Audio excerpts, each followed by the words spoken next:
Semar. Kula ing atase Kakang Mas Bratasena kuwi pengawak go ngaluhur. Nanging lha kok Permadi kaya kelangan lacak mlebu tengahing alas Wanamarta. Alase pancen terlalu luas. Dadi nyuwun mangapunten mesti mriko menggok ngulon sampean mboten ngerti liriting. Ora ana wong tuwa tak kepruk bata ora. Ana wong kok riting. Nala Garing kowe ngerti ora? Ndaramu nendi Ndara Bratasena arahe le babat mau. Waduh, ayo ora ngematke kok. Kowe iki melu ki kon ngematke. Ha wong aku karo Petruk malah ombek jambu mete ya, Truk. Heeh. Ayo ngelak kaya ning tengahing alas ki rumangsane padake. Gong, kowe ngerti Ndara Bratasena ora? Minggok nendi? Aku ora paham. Lah kowe iki mau ya ngopo? Wes aku pokoke nang alas ki le merem kerep, Truk. Mergane anggere weruh tikungan ana watu gedhe ki rasane kaya ana memedine. Mongko aku ora memedi ki wedi. Ayo. Wah. Permadi. Puntadewa. Aja adoh-adoh karo aku. Permadi. Puntadewa. Aku ra iso nglawat Kakang Semar. Wonten dawuh ana swara. Pripun? Ana swara. Cobi.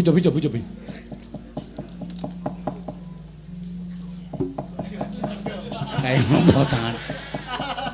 Wah. Macan. Ampun mriko, nika sarang macan. Nala Garing, wonten dawuh kowe sing isih rada enom. Kupingmu mbok menawa isih cetha. Ha sampeyan dawuh ya karo tuwekan. Arah ora mundur. Wah. Permati. Puntadewa, aku mati ning tengah ngalas. Swara apa Nala Garing? Senso napa nggih? Paling Ndara Bratasena kang raka nyilih senso. Kesel terus li negor ngangge senso. Petruk nun rene kupingmu sing rada apik. Minggat. Ya. Rungokno Petruk.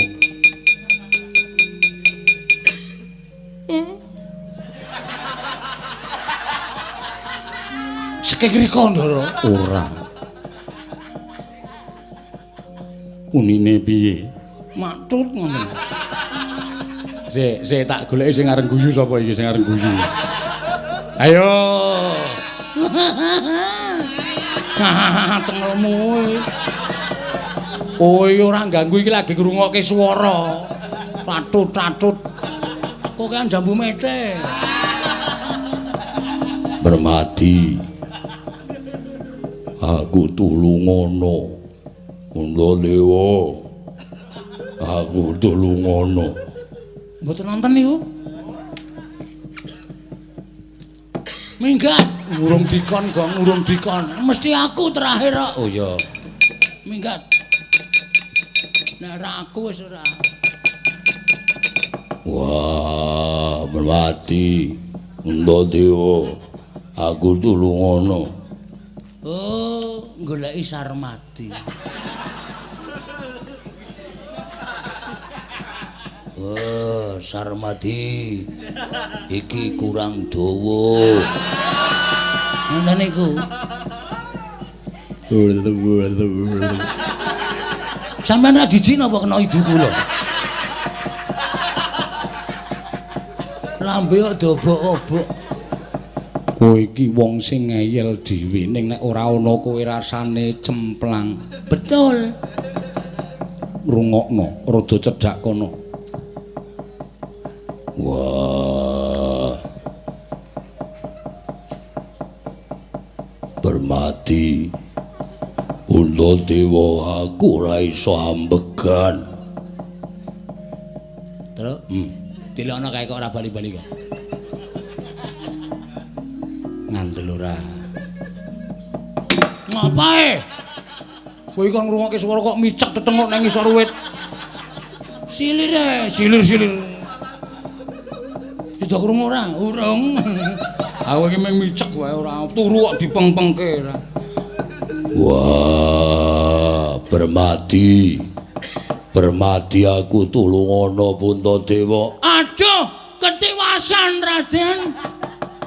Ono apa Bagong? Sik kula balenane. Ae ra ngentek-entekke wektu ae nek. Truk. Kene aku dipunci. Ngopo dipunci? Men suarane cetha. Ya. Ayo oke sik. Yo. Oh. Wah, botenan kowe, Gong. Heeh. Wis dirungokke. Wah. Permati.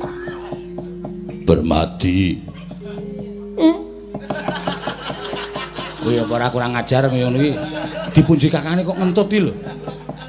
Ketrucut e lho. Ha gulumu keciliken lha ku mbegagah ki kaya kurang ngombo. Wis krungu ra kok. Waduh. Ndara Bratasena suarane, Truk. Sajake matur Ndara Permati. Ayo yo.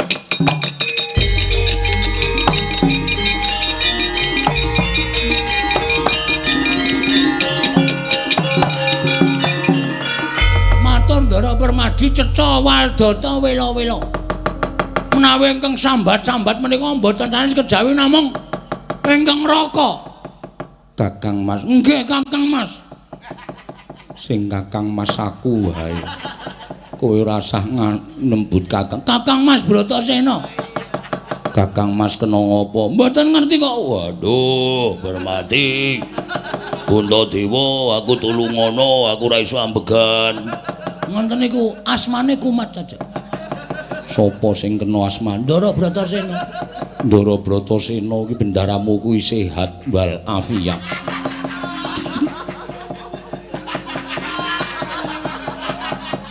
Kok ngunekke kena asmane mboten kena napa-napa, mesti katriwandan teng jero ngalas, yakin kula mboten pripun-pripun.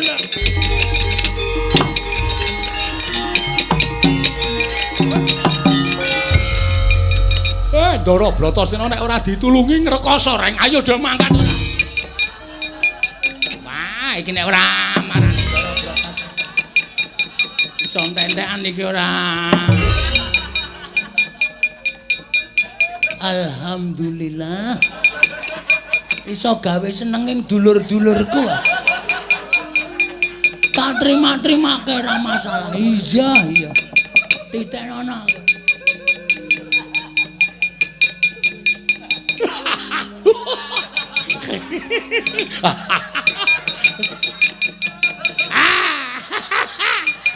Wis suwe aku nginceng ngantil ndase Bagong. Aku ya iya. Aku mangkel bola-bali nek nyeluk bapakne marmir. Lara atiku, aku seneng yo. Bagong iki nek bojoku memen iki le ngindik. Terus-terusan. Asine aku ora trima guajul sirahe. Puas. Aku ya puas. Wis ben. Dak kaya ngono ta. Tak indik saka dhuwur. Aku wis ngerti le do ngrasani aku. Aku do tekan ati le do dendam karo aku. Oke, ora masalah.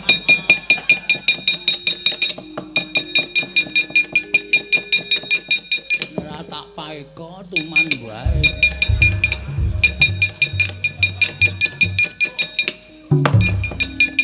Tutupi dong jati. Buka sik.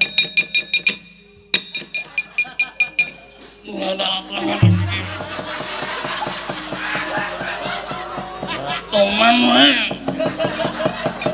Campur lemah. Wis. Tutupi dong jati kei purwuri lemah, mesti ora weruh. Kapokmu kapan? Puas rasane ngati. Wah, can wong kira. Ora nganu ngene iki ora.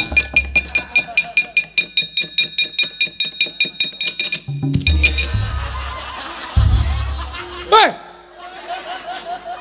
Hei. Mudar kowe. Ayo sumbar kowe. Bagong kurang ajar. Iki piye iki? Iki nggo guthik barang. Lah setan. Aku dunggahke. Aku dunggahke. Sone ora kurang ajar. Iso. Yo, awas, mancat. Yo.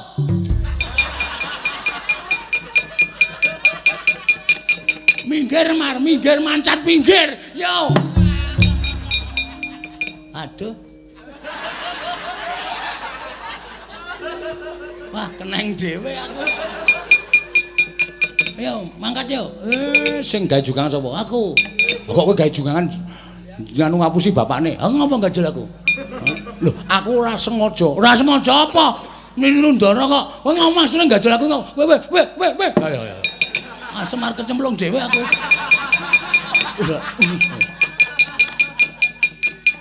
Ayo gek nuntuti Ndara Janaka. Ayo, Semar iki sok senengane ngejak gojek. Mambote iki? Kok ngono iki? Mer, cawek kono.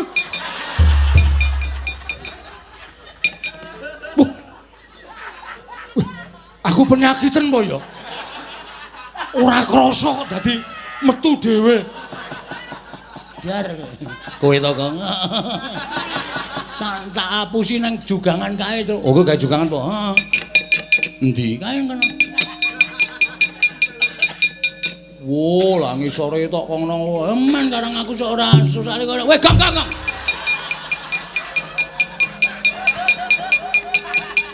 Setan ora.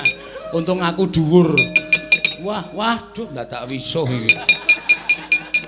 Reng tak andani reng, Aku tidak pengen tahu. apa lho reng ora pengen ngerti aku pokoke ora pengen ngerti.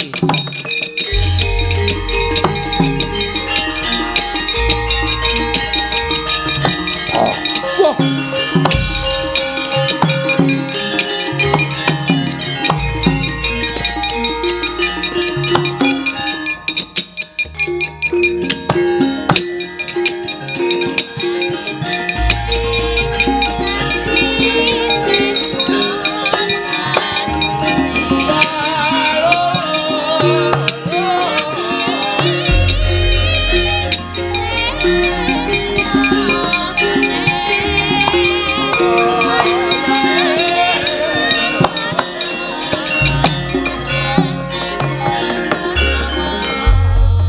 Mara Sang Arjuna Ismanya kang kamanungsan kasrepanting kaing mungsune ran padha kadang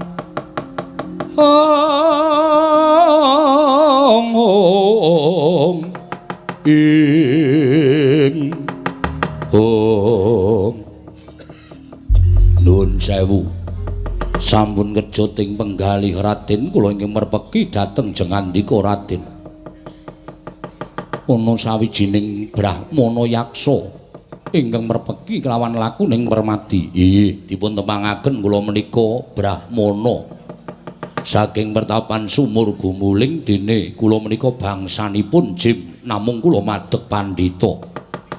Wonten ingkang sudi mestani dhateng kula pun Anggara Parna inggih Citrasena. Anggara Parna. Ya Citrasena. Inggih. Wigatine apa? Nyuwun pangapunten. Menapa panjenengan ingkang nami Raden Permati? Iya, pancen bener mengkono. Wah, nai ngaten boten klentu anggen kula merpeki dhateng panjenengan. Wonten menapa? Pindah rada kono Anggara Parna. Kae dong apa to kae? Adus. Adus. Wis apa? Ndara Permadi nganti ngono. Adus. Wak cemplungke kali lho. Petra aja kurang ajar. Aku ki ra ngopo-ngopo. Wis.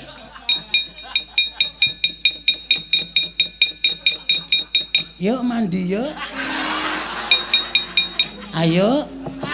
Ayo mandi. Mengko tak kosoki wis. Ayo.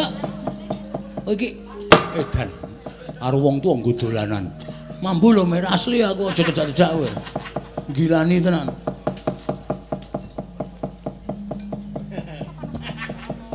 Sing ketepol kaya ngono kok ora gelem adus. Jos. Iki nek ora ganti jarik. Irunge do buntet. Aku mambu bakmi goreng. Liyane do mambu apa? Raden, ana dawuh apa menemban? Menapa paduka ingkang nami Raden Permadi lan peranganipun para Pandhawa? Iya pancen mengkono. Lah ngaten boten sisih panggen kula mrepeki dhateng Jengandika. Kula dipun utus Sang Hyang Bathara Indra nyaosaken keringkianipun bangsaning Jim. Pusaka 3 wujudipun watu timpuru, oyot bayura lan lisah pranawa. Menapa to sababipun dene Jengandika kaparingan kanugrahan amargi ingkang ngraka nedeng babat Wonomarta lan mugi andadosna ing kawuningan. Papan menika sanes wujuding wana nanging negari kajiman. Wondene dawuh Hyang Pikulun Bathara Indra Pandhawa ingkang kedah nampi kanugrahan negari Indraprastha ingkang badhe kababar kamanungsan. Mila kula aturi sumusul ingkang ngraka menawi perlu sedaya Pandhawa gangsal jangkep nasak telenging Wonomarta. Langkung gampil anggenipun badhe mbabar negari Indraprastha. Saged kamanungsan saengga saged dados sarana muktenipun para Pandhawa Raden.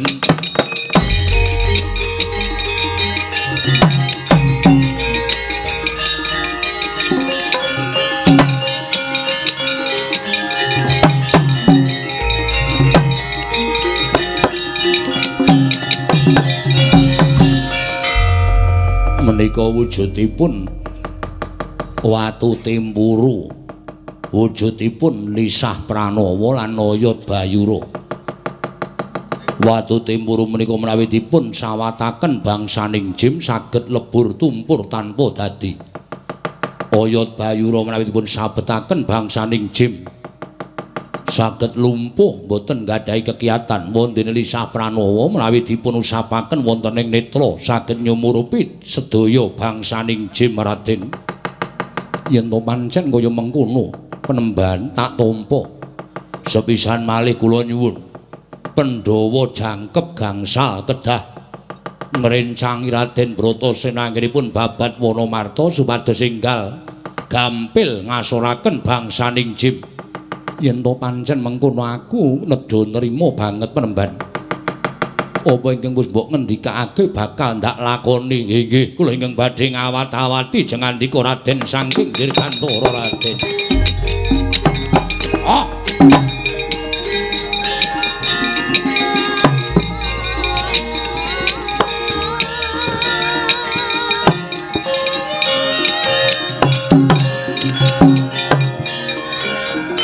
Petro nun mlayu ingkang banter.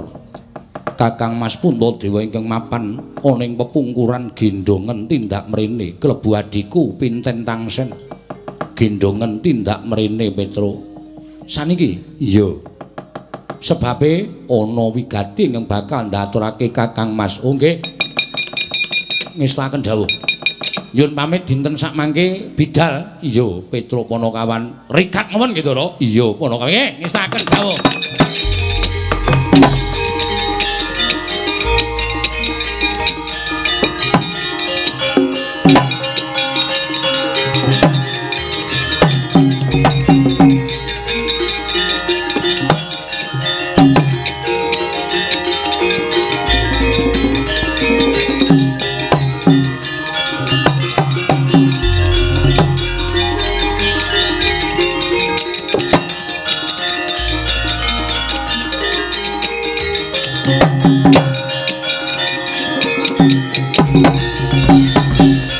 Matur Ndara Puntadewa sewu pat diagung mangasami. Iya ya Petro ana apa? Ngaten lho Putra. Sawanten sampun Ndara Puntadewa menika dipun dawuh dening Ndara Permadi ing nalika semanten pinanggih kaliyan Jim namanipun Anggara Parna. Iya saban. Lah, mlayu ngaten kira. Tumunten dinten samangke Ndara Puntadewa menika dipun dhawuhi supados enggal dipun gelak lampahipun tindak wonten lebeting Wonomarta. Lan kula dipun utus Ndara Puntadewa supados anggendhong Ndara Permadi. Tru, kuwalik. Ora usah kesusu. Diutus Ndara Permadi nggendhong Ndara Puntadewa. Ralat. Kula dipun utus Ndara Permadi nggendhong Ndara Puntadewa. Aku arep tok gendhong nggih. Lah adikku loro menika dados kewajibanipun Bagong. Napa? Aku ki mengetutke. Kowe abdine sapa? Abdine Pandhawa. Ndara gendhong Ndara pinten tansah ora gelem ki. Potong bayarmu ye. Ya ora ngono. Tindake. Ora kuat loro. Mboko siji. Lek bolak-balik. Wis pokoke Ndara Puntadewa tak gendhong kowe gendhong Ndara pinten nangsen. Ora tekan kono gecek sirahmu. Monggo. Iya Petruk Permadi menyang endi? Teng rika. Pundi to? Lah iki. Oh, dirangkul kok ora kena. Pun? Iya. Kendel, ora usah obah-obah. Niki 120 km/jam. RE King. Iya Petruk. Kendel nggih? Iya. Yuk. Ora nang sirah. Yo, sijine gak wis ngrekoso iki. Loro gek bobote kaya ngene. Wis gek mlayu Bagong nggih, mun santai mawon karang ya sing jeneng orang iki ora.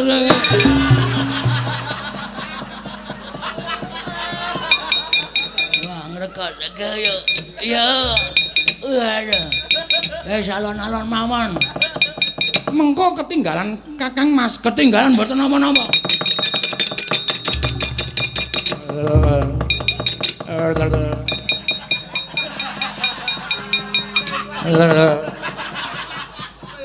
Ndara, opo? Sing eweh-ewen lambeku. Saking bantere nganti keder Petruk. Oh nggih dialonke. Ngono Satriya kok. Sementen yo awa. Dalonke melih? Iya alon wae. Allah.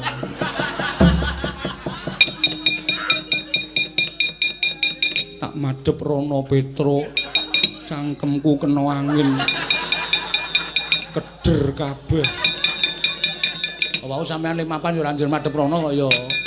Siap? Iya Petruk. 150 km/jam.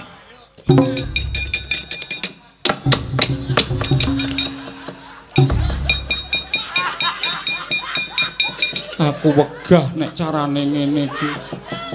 Nganggo nabraki apa-apa.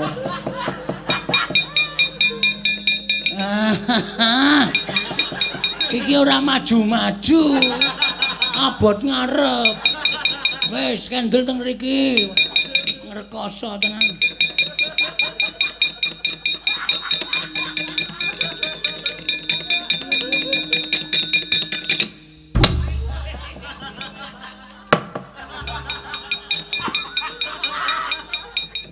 Sesuk neh rasah sok aneh. Aku wegah kowe nek kongkonan Petruk. Petruk nduk kapake Kakang Mas. Kula jak banter niku nuwun sewu tutuke keder. Bareng kula alon ki kepleh-kepleh napa nggih? Kepleh-kepleh ndasmu. Karo bendoro kok ngepleh-ngeplehke. Adiku ndi? Bagong.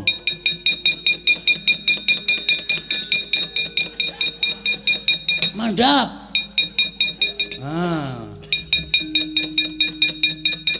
Terus mundur. Oh iya. Aku wis nang kene iku. Mundur lagi selabot. Iya.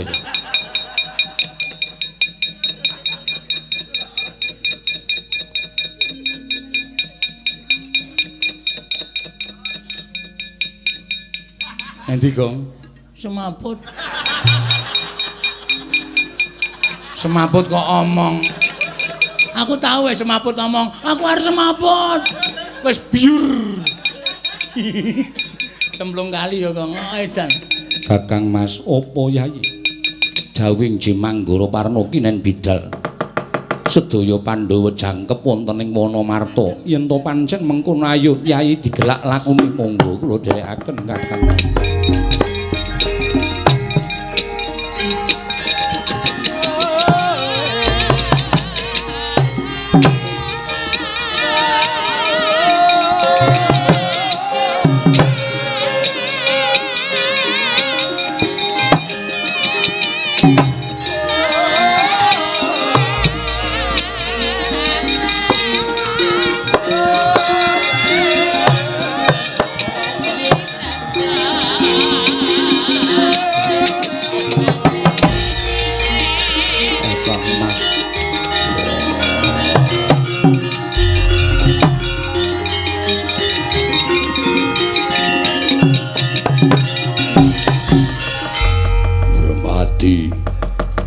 Wah, mati aku bermati. Kenging napa niku, Kang? Raka kenging napa, Ndara? Aku dhewe ora ngerti. Lho niku Kang Raka kenging napa, Ndara? Apa Petruk? Kang Raka.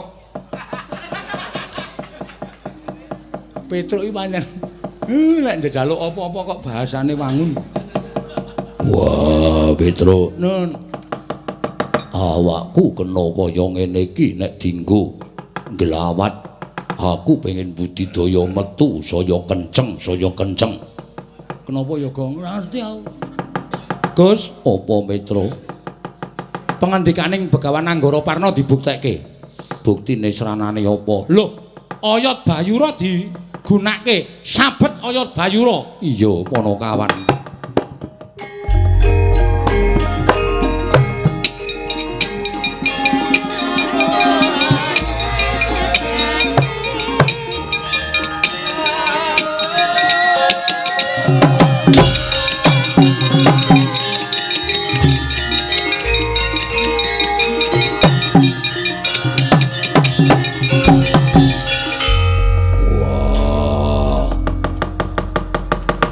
Kakangku Permadi tak kandhani. Mula aku njaluk kaya jado-ado saka Bratasena. Iki dudu wujuding alas, nanging iki wujuding negara kajiman. Aku wis ketemu dhewe karo nayaka negara kajiman, malah aku kena daya kemandene ora iso obah. Nanging tumrap Bratasena bangsaning jim kudu kalah karo bangsaning menungso. Aja mundur, ayo digelak lakune Permadi.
Pandhawa tata Gatiwisraya Indriyaksa Sara Maruta Pawana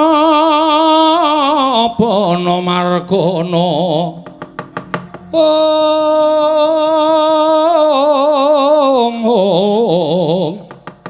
Samirana lan Warayang Misikan Magulingan Lima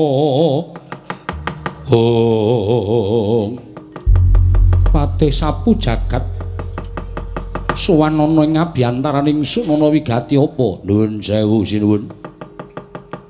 Dosa menapa ing badhe kula sandhang dene kula mboten katimbalan teka wantun ngabiyantara ngersa paduka Gusti kula Prabu Jim Yudhistira. Mugi andadosna ing kawuningan bilih sak mangke wonten titahing Ubathara ingkang wujud menungsa ingkang wantun ngrisak telenging Wanamarta. Tata gelar ngrubuhaken weksa tuwindhu kiri sela ingkang ageng nanging batos ngerisak bebeteng tuwin candhi-candhi pepasrening Projeng Wanamarta. Samangke saged kula lumpuhaken mawi daya kekiyatanipun ingkang abdipun patih sapu jagat. Purbawasesa wonten asta paduka kula sumanggaken anggenipun badhe paring purbawasesa lan paukuman dhateng titah menika sinuwun.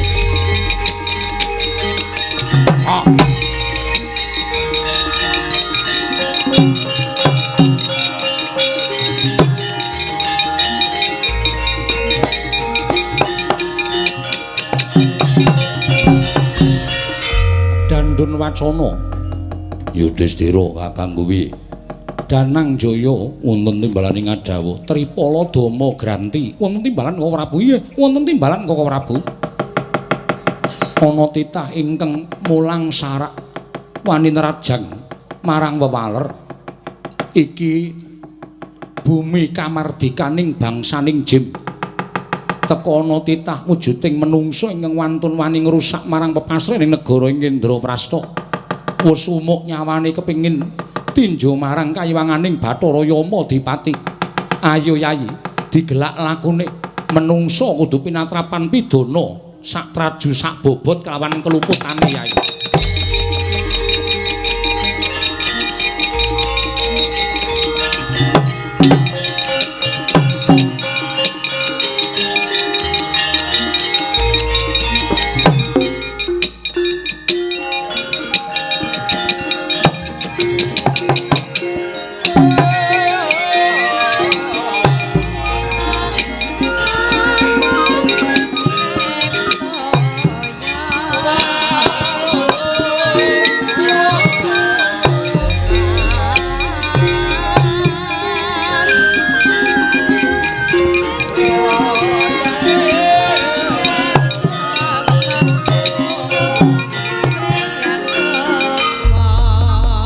Kulun Sang Hyang Bathara Indra ingkang gonyang Madyapada mrepeki dhateng jasad kula. Ya, Yudhistira. Dandun Wacana Danang Jaya Tripala Dama Granti. Ulun ingkang prapta ngabiyantara ning negara Indraprastha kene. Kasinggihan sabda pangandika paduka. Menapa badhe paring pidendhan dhateng jasad kula? Ada kadhokati kajron menapa? Yektine praptaning ulun ana ing Wanamarta sayekti mung bakal paring dawuh kelawan jeneng kita Yudhistira miturut itunganing Sang Hyang Jagat Giri Pratingkah nggon kita dadi nalindrana ing Wanamarta ya ing Indraprastha dina samengko wis ganep 1000 taun anggen kita dadi makuthaning bangsaning Jim mongko sayekti negara Indraprastha iki bakal kababar kamanungsan tegese nggon kita bakal urip ana ing jagat minangka dadi rajaning Jim kaya wis rampung kewajiban kita. Wondene sapa titah pujangkara ingkang bakal nampa kanugrahan wujuding negara ing Indraprastha tanana liya kejaba mung para Pandhawa. Ingkang kapandhegan ya kuwi si Bratasena ingkang wiwiti babat Wanamarta. Kita jawani pisan-pisan ngrangsang sarta jawani pisan-pisan nandhingi marang kekuwataning para Pandhawa jeriku dadi utusaning adil ingkang sayekti besok bakal mbingkas angkara murka. Dene apa to sababe para Pandhawa nampa kanugrahan ingkang kaya mengkono sabab ya mung Pandhawa ingkang wis nuku kanthi laku prihatin lan tapa brata wiwit urip ana ing alam padhang. Wiwit wujud bocah nganti tekaning dewasa tansah laku prihatin lan tapa brata. Mula undu-unduane ya sak traju sak bobot kelawan ingkang wis dilakoni dening para Pandhawa. Yudhistira, sadhela maneh para Pandhawa bakal prapta ning mapan kene. Kita aja wani pisan-pisan ngembari marang panguwasaning para Pandhawa sabab mara gage wengakna permana jati kita. sawangen sapa ingkang lenggah ana ing singasana adi palengganing Puntadewa Yudhistira.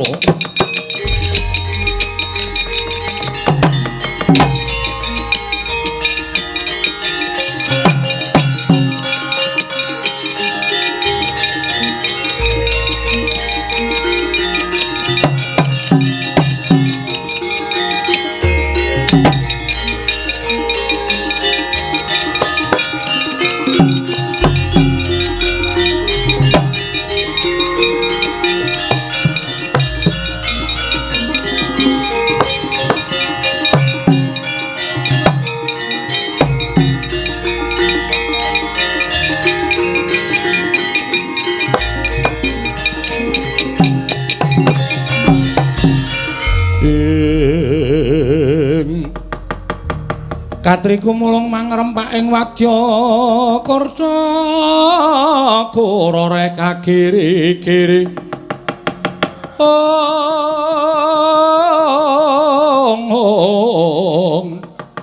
ora nanggono gawe gelarira wang-wang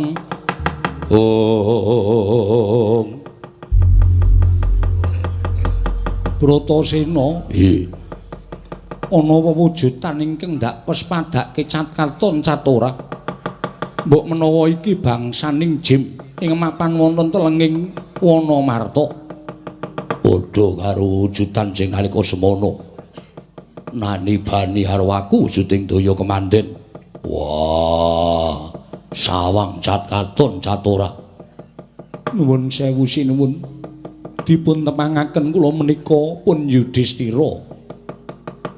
Awon tanpa warni kula ingkang nglenggahi negari ing Indraprastha.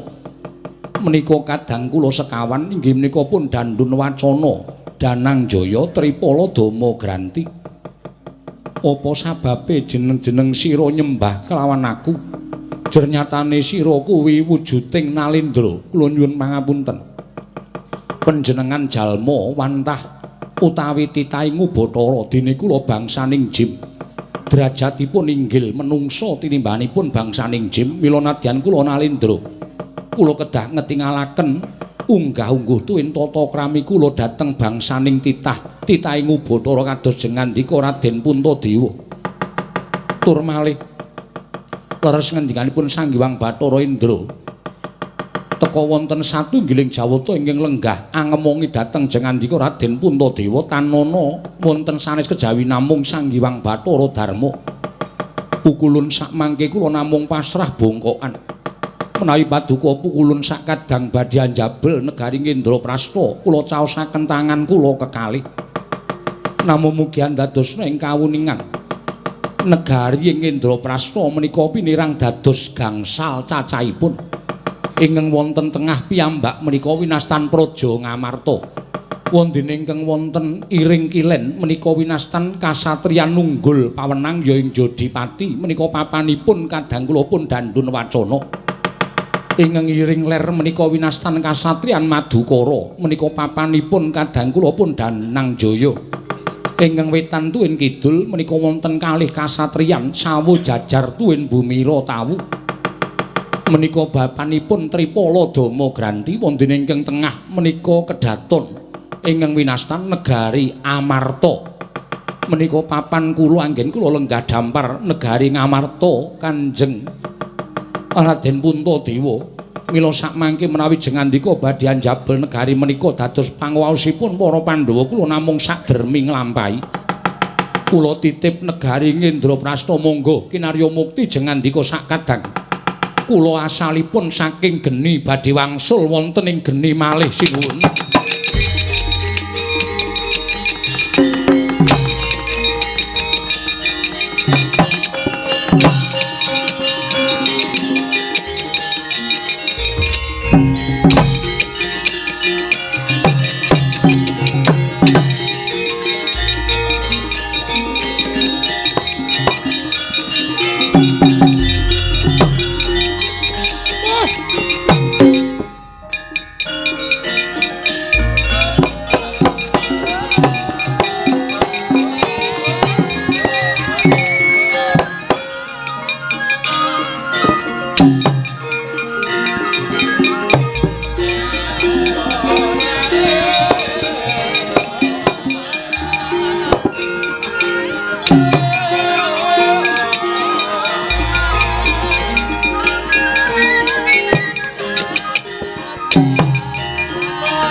Kula nderek remen, Den.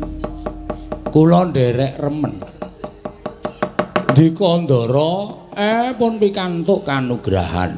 Wujudipun negari Kendraprasta ingkang sakmangke biak sampun ical pewujudan negari Kajiman, sampun wenteh wujuding praja ingkang luar biasa. Edi peni turya endah sedaya mawa sesotya. Ya Kyai Semar ngaturke panuwun ingkang tanpa pepindhan kelawan ngersaning Gusti Mahanasa. Dene para Pandhawa nggone padha laku prihatin wis kaya mengkene kahanane. Syukur. Waduh. Wong ki nek seneng prihatin sak nggon-nggon entuk kanugrahan ya, Tru. Ha iya. Ndara Pandhawa wis ora bakal saba ngalas meneh. Ora bakal saba papaning para brahmana-brahmana. Pecrabaan kene pindah pertapan kono. Lah iya. Saiki sing entuk negara wis. Seneng dhewe. Aku ya melu bungah, Tru. Nang isih mambu. Ya wis ben. Sutuk gagas ora. Mula Kang Sangga kuwi sadurunge aku methuk kelawan Kanjeng Ibu tuwin Kanjeng Eyang luwih dhisik aku tak mapan sawetara tilik marang negara Kendraprasta. Nika pangaos sampeyan Purbawasih wonten asta sampeyan. Monggo Ndara. Iya, Kakang Semar Bratasena Janaka ayo.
Endi Panakawan?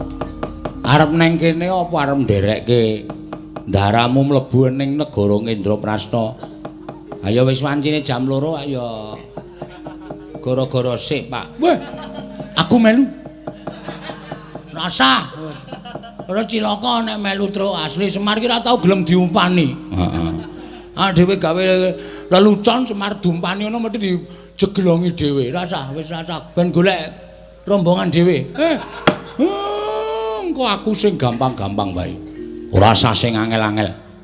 Pokoke aku melu. Rasah. Engko ki baul. Nek kowe melu, rasah pokoke wis. Aku gareng karo Petruk cukup, ora usah melu-melu. Aku arep ditunda gagate ngarang. Ngarang-ngarang jengkulmu mlocot. Wis rasa ngarang ya elek kowe iki ora. Wis kono minggat kono. Kono Mar. Ora bandem watu kowe. Mundur kono engko nek wis rampung tetembangan kowe lagi rene. Saya dalu araras.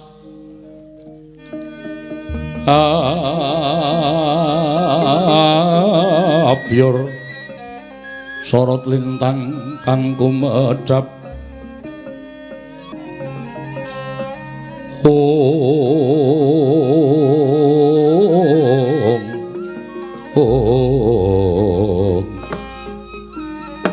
Kandhak bleguduk sumalu gembol sumarante hawela Janur gunung kadingaren Dik Pate rawuh ana ing pertapan Sukalima padha kanthi harja sarawuhmu Di. Iya Kakang Prembandurna. Tansah pinawinganing kawidadan niring Sambikala praptaku ning Sukalima. Aku ngaturake pudya pangastawaku kunjuk ya Kakang. Oh iya tak tampa gawe gedhening atiku. Ora liwat. Tiba sepadha-padha ya Dipate Kakang Prembandurna iya.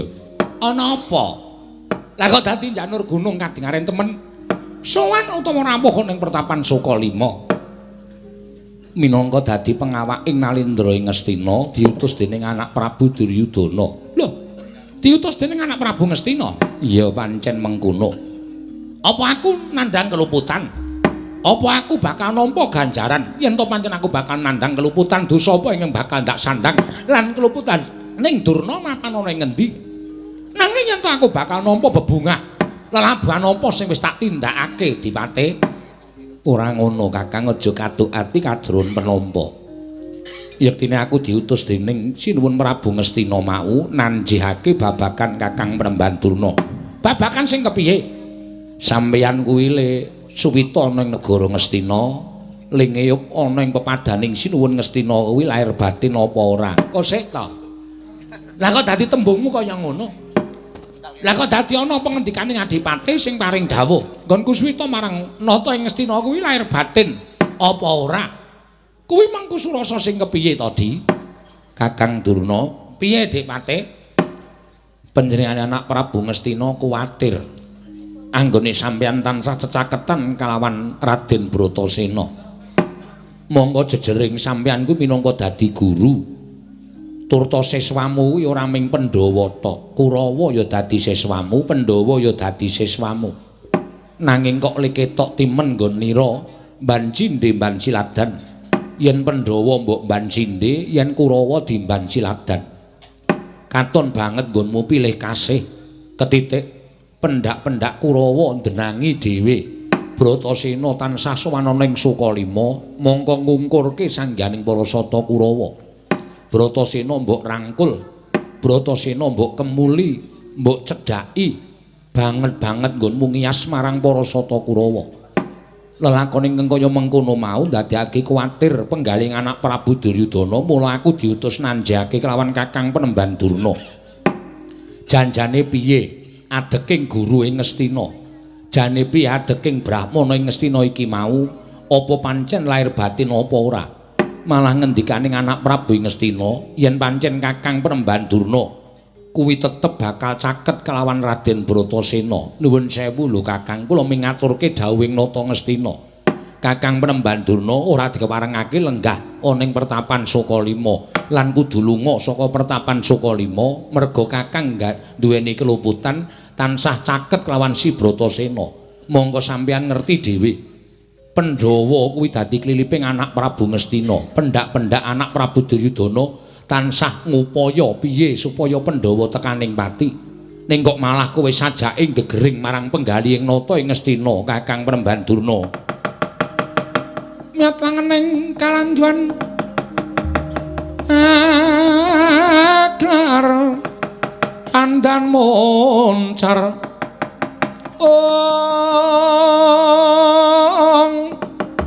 Tinon ler kekonang surum sorot etahan padang kasur lan bacaring purnameng gekono dasari mongso katiga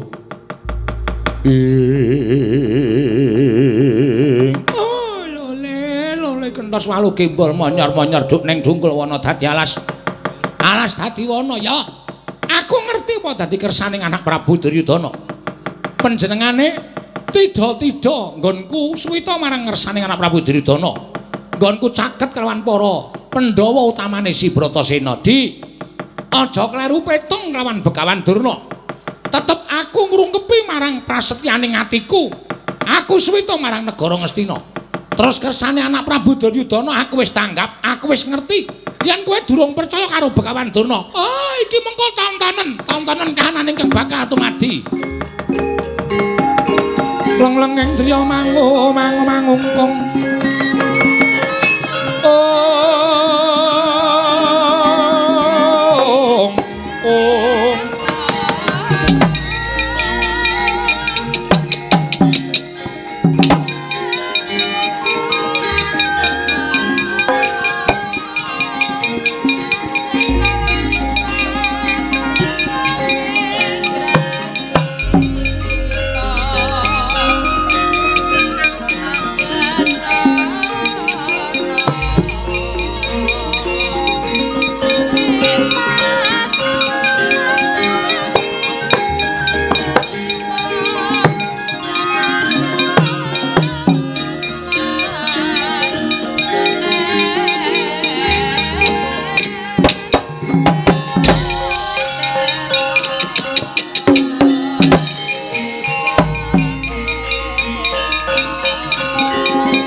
Nurmara remang uswamya ngambrang kati karunaning kaswase yen aning marga memalagung dosang gondo astratmaja lole ndara dasih ucaping Begawan Durna lagi dawe dadi rasanan lah kok dadi kowe wis sowan ana ing Sokalima Bratasena padha slamet satekamu yo Durna bapakku ndereng sambikala prabtaku katuran karaharjan Raden Sengguni bapakku slamet Jumbo kalawan apa sing tak ngendikake kelawan sira kulup bocah bagus yen to titi mangsa dina iki gurumu ya aku ya bapakmu bakal paring ngelmu kelawan jeneng para kulup ilmu kasampurnan sangkan paraning dumadi sastra cetha paripurning wangsit ingkang mbok janjekake aku nagih lawan Durna bapakku pancen kabeh mau wis tak tata sarta wis bakal tak paringake marang jeneng para kulup nanging jebul ana pitukane ngger ana pitukane apa nadyan kudu ndak lakoni lan abot sanggane aku ora bakal wegah pitukane ingkang winastan kayugung susuing angin ya papane menyang endi papane ana ing Gunung Raksamuka ana ing Alastik Brasara ing kono ana guwa ingkang winastan Guwa Sigrangga. Mara golek ana. Yen kowe iso ketemu karo kayugung susuing angin kemapan ana ing Gunung Raksamuka, bakal tak paringi ilmu kasampurnan sangkan paraning dumadi Bratasena.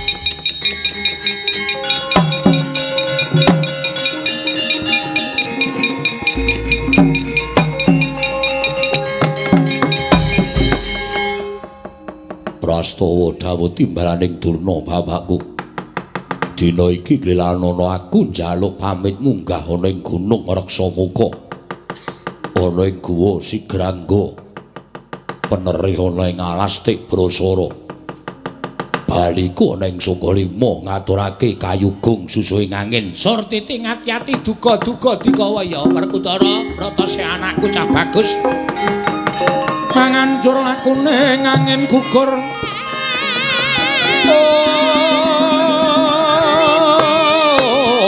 om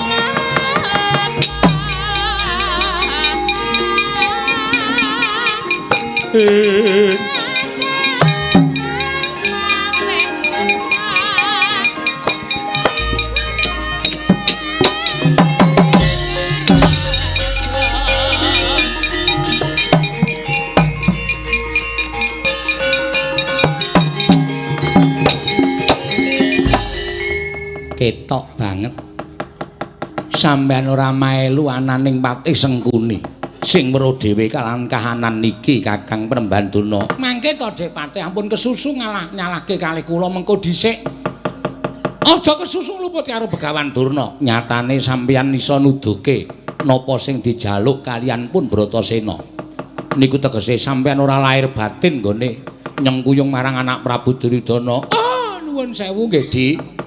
Napa sing kula kandhake niku janjane wis geseh kali ati kula merga kula kepengin ngenaki karo penggaling ratu Ngastina. Gunung Raksamuka, Guwa Sigrangga, Alastik Brasara menika ora saben jalma iso kuwat. Mapan wonten telenging Gunung Raksamuka, merga niku papan sing gawat kliwat wingit kepati. Keparing anak Prabu Duryudana rak ngaten to, kula wis tanggap. Mula Werkudara niku mangke goleki barang sing ora ana. Mong bakal soroh nyawa wonten ing Gunung Raksamuka Dipati. Aduh Kakang Penembar.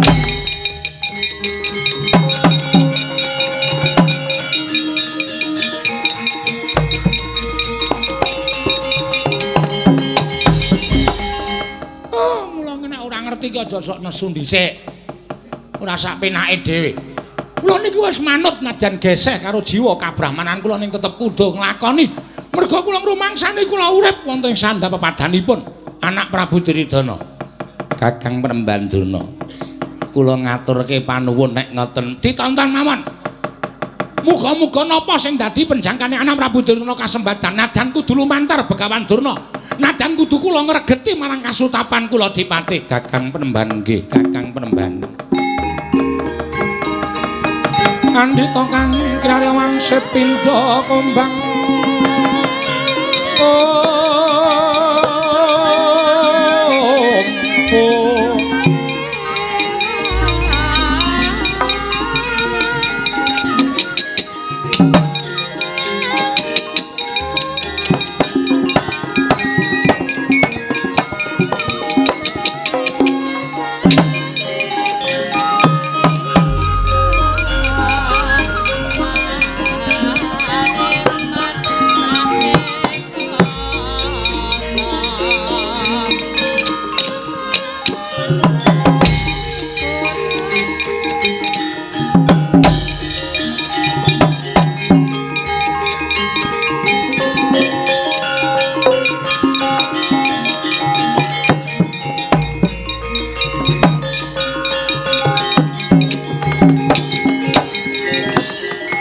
manjur lakune ngangin gugur anggraning marga Kurukurnita kagiri-giri orek bumi pragembita wah ngemban dawuh timbalane Durna bapakku kudu goleki kang aran Kayugung susuhing angin munggah gunung Reksa Muka ana wujuding guwa kang aran Guwa Sigrangga kudu tak obrak-abrik telenging guwa.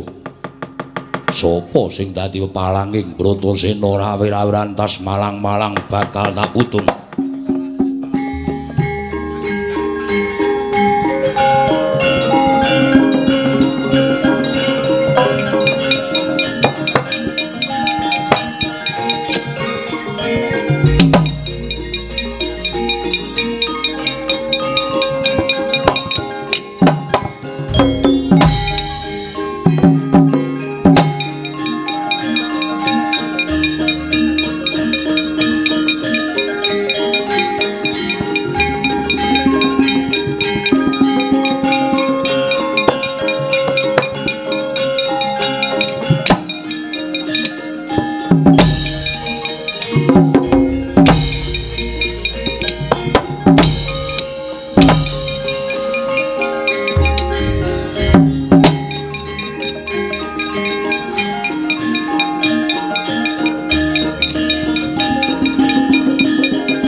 Pandhawa tata Gatiwisraya Indriyaksa Sara Maruta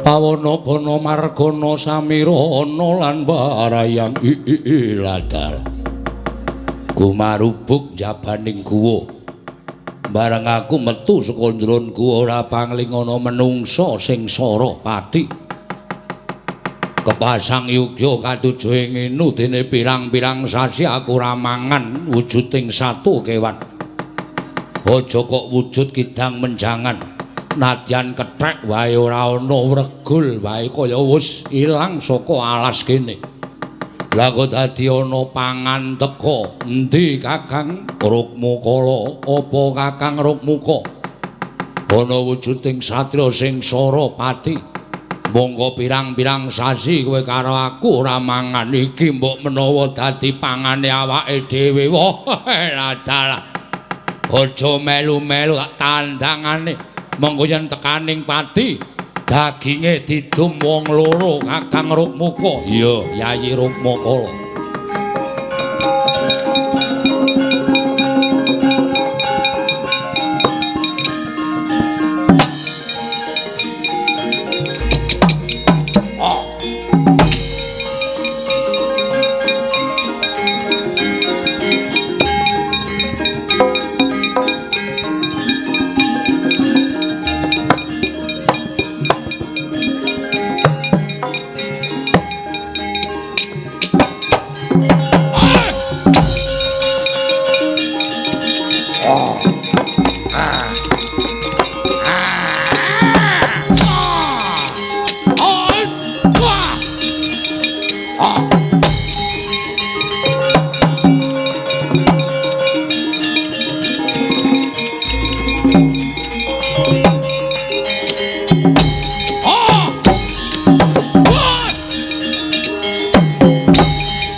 Debya Surasekti nyadane tak kerubut karo adik Kurung Mangala malah aku kepikut karo satriya iki ayo yen pancen kowe bisa patenono aku wah pecah ndasmu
Merana semubang wangarana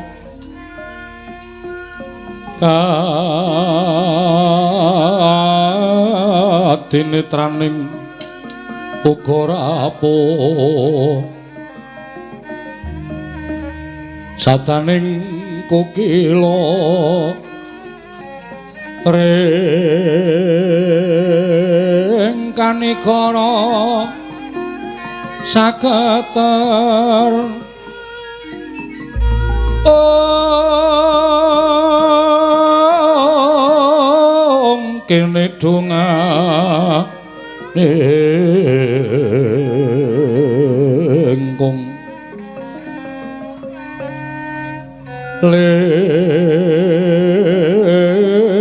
wuwu sing Dene panca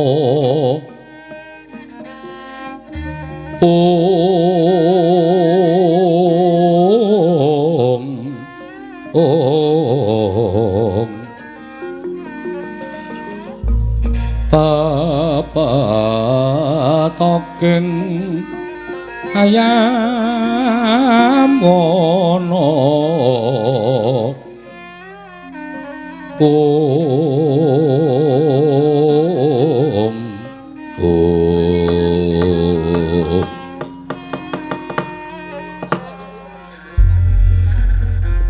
ilang wujuding buta loro teka iki ora pangling Bathara Indra karo Bathara Bayu.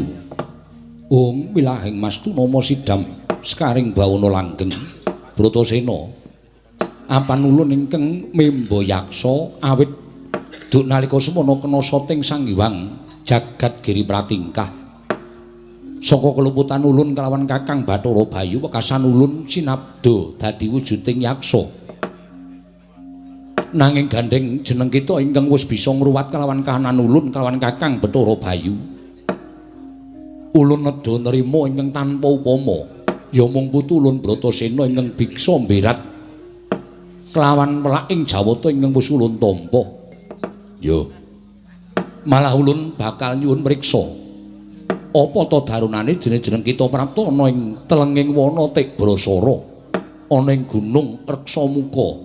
Pernae ana ing guwa Sigrangga ngemban dawuh timbalaning Durna bapakku kinen ngulari kang aran Kayugung susuwing angin Bratasena apa ingkang kita upadi mau sayekti mbuya wujud lan mbuya ana lire piye sabab tumrap jeneng ulun apa ingkang disebutake dening guru kita mau mungkin arya pralambita kayu tegese kajeng kuwi tegese karep gung kuwi tegese gedhe susu ing angin iku mlebu metu ning napas utawa winastan Bajra Hirawana.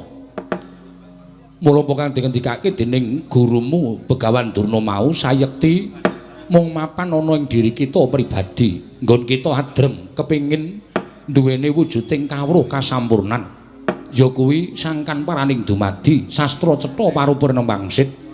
Kabeh mau kudu mbok upadi sarana aringing napas meneping pancandriya lan tekating gegayuhan kita kang mangkono bakal dadi srana kasembadaning sedya kita kulup Bratasena. Nyatlangening kalanggiwan gelar pandan moncar tinon lir kekonang surem-sara tetan padang kasor lan pacaring purnameng kekono nanging kita aja ngluputake kelawan guru kita. Becik kita bali marang Sukalima tanjihna ingkang sejati ingkang kita upadi mau papan ana ing ngendi. Nanging sadurunge kita bali ulun bakal paring bebungah kelawan jeneng kita kulup ya kuwi winastan Sesutya mani ing Candrama utawa sesupe Sesutya mani ing Candrama. Daya panguwasane lamun kita manjing telenging banyu tanpa beda kaya ing daratan. Bratasena, ulun uga bakal paring bebungah kelawan jeneng kita. Wujuding pusaka Bargawarastra. Besok kinarya kekuatan nggon kita bakal manjing telenging perangah gedhe Bratayuda. Sarta ulun bakal nambahi sandangan kelawan jeneng kita. Ya kuwi ulun bakal ngelung kelawan rikma kita utawa rambut kita.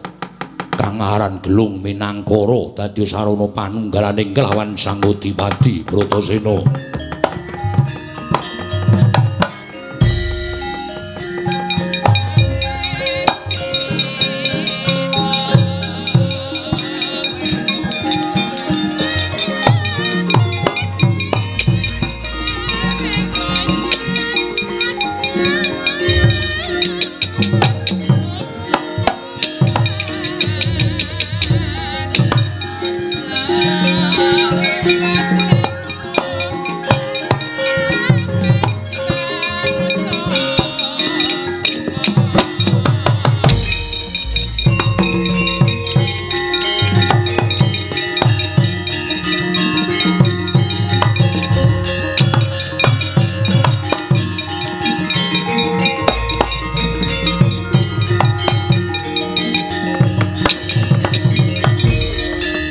kinjang ganjing langit kelap-lapaton lir kincanging risang mawe gandrung ing maturake panuwun lan pepindhan Bathara Bayu sing wis paring busana lawan aku kang mangkon ulun mundhut pamit kundur marang Kaiwangan. Wah iya sepisan maneh Tanjina kelawan Begawan Durna samengko menyang endi dununging kawruh kasampurnan sartaning kawruh panunggal sangkan paraning dumadi ulun kundur makayangan nggih sembahku nderekake jengkare Indra.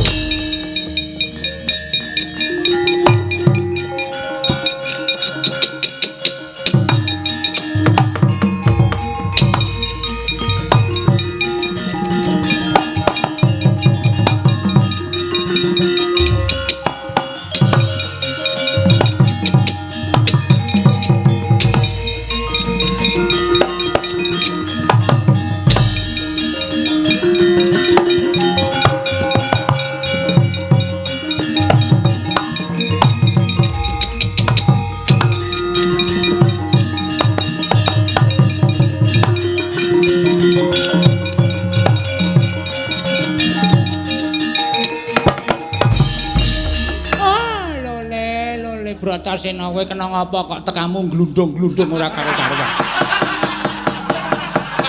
Wah, Durna Bapak. Piye? Ngendi papane ingkang sejati? Kang wujud apa sing tak jaluk ya kuwi kawruh kasampurnan. Sangkan paraning dumadi. Kayugung susuing angin ora ana. Kuwi kabeh mau sasmita ingkang mbok ngendikake kayu kuwi kajeng utawa karep gung kuwi gedhe susuing angin mlebu metu ning napas utawa sinebut Bajra Irawana ya kuwi sing tak karepake mula wong duwe gegayuhan ki kudu manunggal tekate merga tekad kuwi pok ing karep yo yen wis nekat tenan ora bakal buntung tembe mburi mesti bakal kelakon penjangkane yo mula Kang Sangka kuwi Bratasena iki ana siji syarat sing kudu mbok lakoni. Syarate apa? Kowe kudu golek srana supaya aku bisa maringake kawruh kasampurnan. Ngelmu sangkan paraning dumadi kowe kudu golek Kang Tirta Pawitra Maning Suci. Tirta Pawitra Maning Suci papane menyang endi? Papane ora ana iku jaba mung ning telenging samudra. Yata laruta saking godha sang Kurakala yen namutusa sang Sri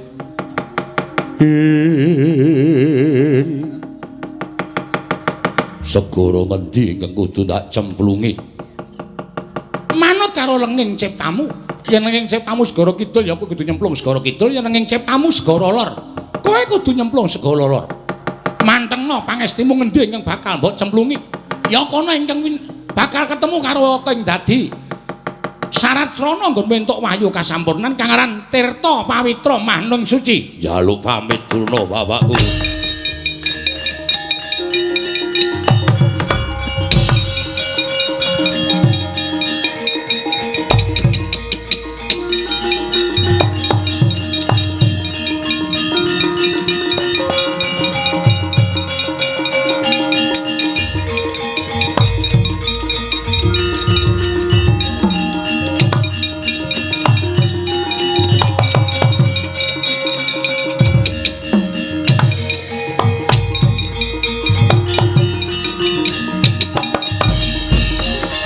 Sakedheping netra wis prapting telenging samudra. Nggih Sang Werkudara. Nggih nampi dawuh panjenenganipun ingkang Bapa Guru nenggih Sang Begawan Durna kinen angulari Kang Tirta Pawitra Maning Suci. Nalika semanten den wis padhakaken wujute nalun gegulungan.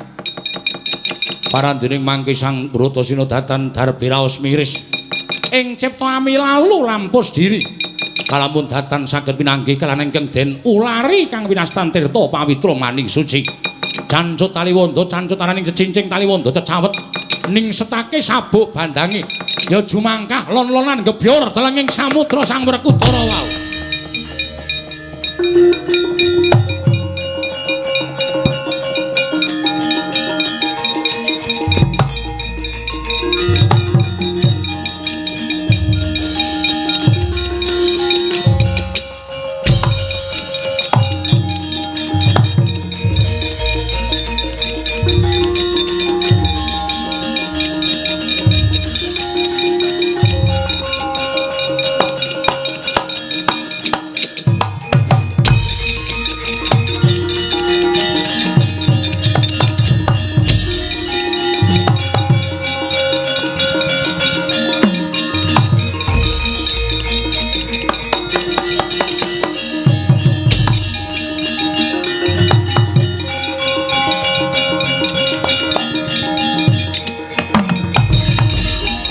naga sakilo kumbang gedene ngakak galak kumambang ning telenging samudra nenggih Kyai Nabat Mawa ya Kyai Panulang mulat Sang Bratasena sigra nyaut trisang pengawak waja wau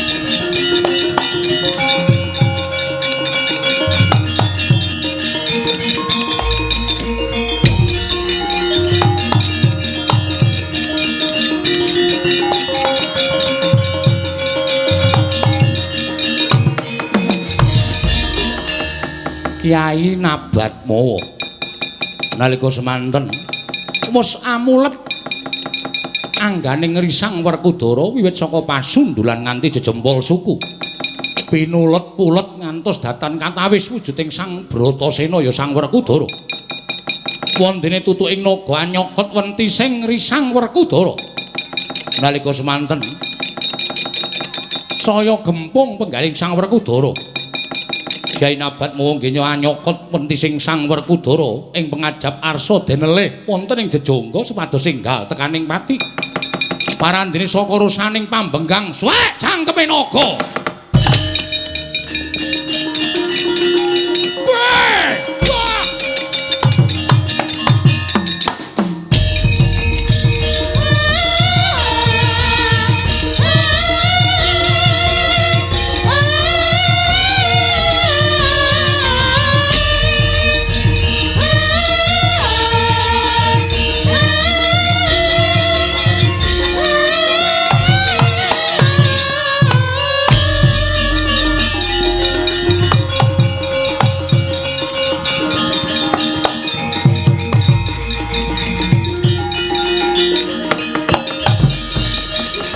Kleyang Sang Werkudara nalika semanten kombak kumbul bineta bantring alun datan nyipta gesang Sang Werkudara kaya wis nyipta manjing alaning pepati parandening mangke ketangsang wonten ing pulo alit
rumangsa mancing alaming pepati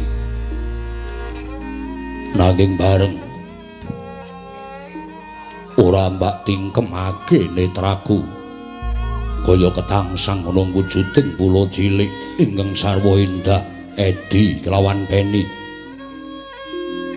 teka ngane-anehi temen ing atase madyaning pulo cilik ana wujuding bocah bajang ingkang datan sangkan paran prabani kowe anake sapa lan saka ngendi asalmu dene kowe mapan ana ing kene apa ora wedi marang buron toya ingkang neniwasi ong wilahing Mastunama Sidam Sekaring Bawana Langgeng Werkudara lamun kita tambuh lawan panjenengan ulun ingkang winastan Sang Ruci Bathara ya Bathara Ruci ya Dewa Ruci Aku bisa percaya yen to kowe kang aran Sang Ruci Bathara ya Sang Dewa Ruci. Yen to kowe bisa ngerti kelawan sejatining Werkudara,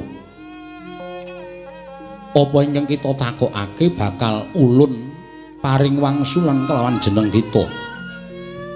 Yen pancen kowe iso ngerti asal mulane Werkudara, aku bakal nyembah lan ndodhok marang Bathara Dewa Ruci. Sayekti kita urip ana ing alam padhang, kita urip ana ing jana luka dadi panenggaking Pandhawa. Kita asal saka Dewi Kunti nalika semana Sudarma kita ing ngaran Prabu Pandhu. Prabu Pandhu anaking Begawan Wiyasa. Begawan Wiyasa anaking Begawan Palasara. Lan sateruse jeneng ulun ora bakal ngandharake ingkang sejatine, nanging sayektine ulun ngerti kelawan jeneng kita. Apa to sababe jeneng kita prapta ning papan kene? Merga kita ngemban dawuh timbalaning guru kita ya kuwi Begawan Durna supaya golek srana kang aran tirta pawitra mahning suci, kinarya syarat nggon kita antuk kawruh kasampurnan ngelmu sangkan neparaning dumadi sastra cetha paripurning wangsit Werkudara.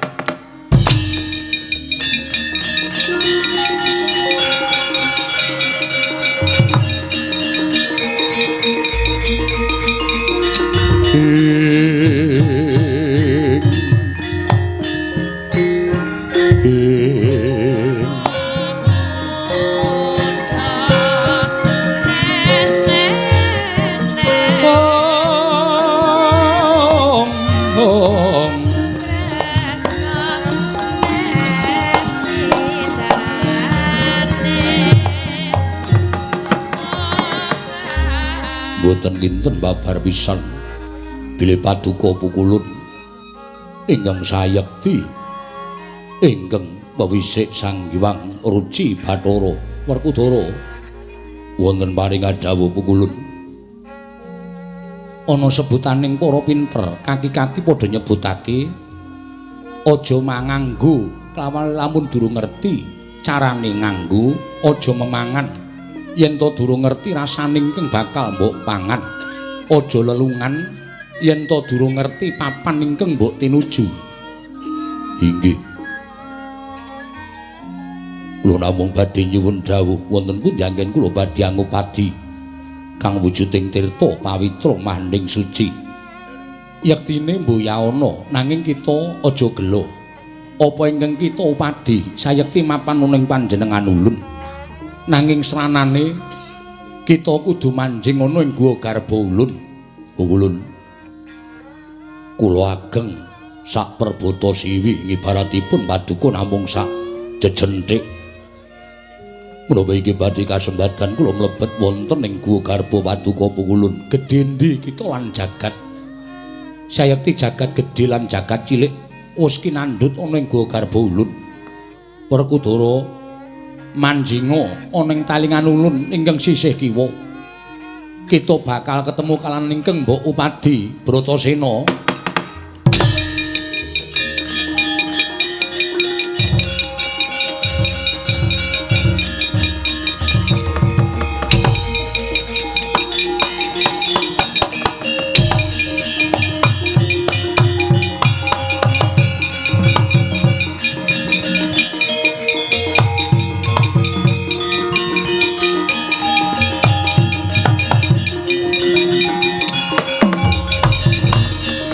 Wis manjing guwa garbaning Sang Ruci Bathara.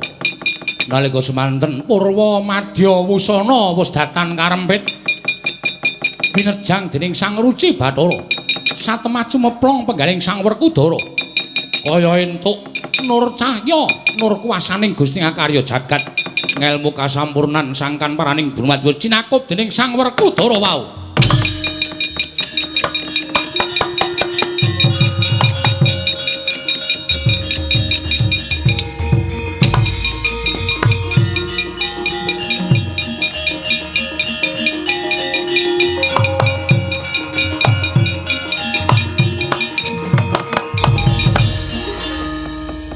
kula ngaturaken panuwun ingkang tanpa pepindhan. Malah babar pisan sakmangke gandeng sampun wonten kraos nikmatmu banget.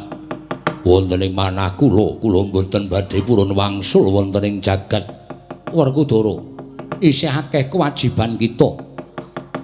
Minangka dadi darmaning satra ingkang kudu sira rampungi.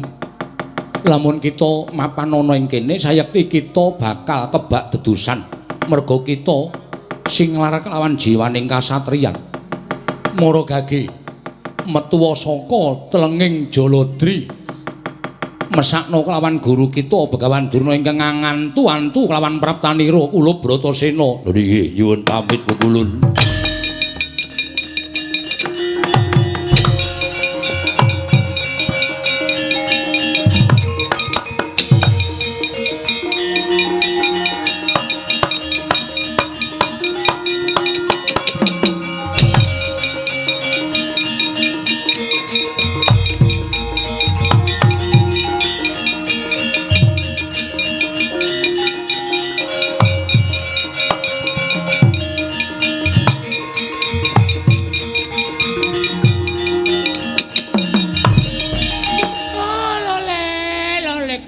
Gembal manyar-manyar duneng jungkul wana dadi alas dadi wana.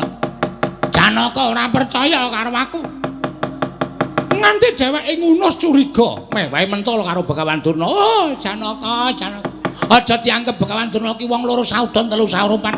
Apa sing wis tak lakoni tak dawuhke karo Si Werkudara mengko bedhog tengangen Werkudara ora metu saka jroning samudra. Arjuna aku bakal nglampus diri susul karo anakku Si Werkudara.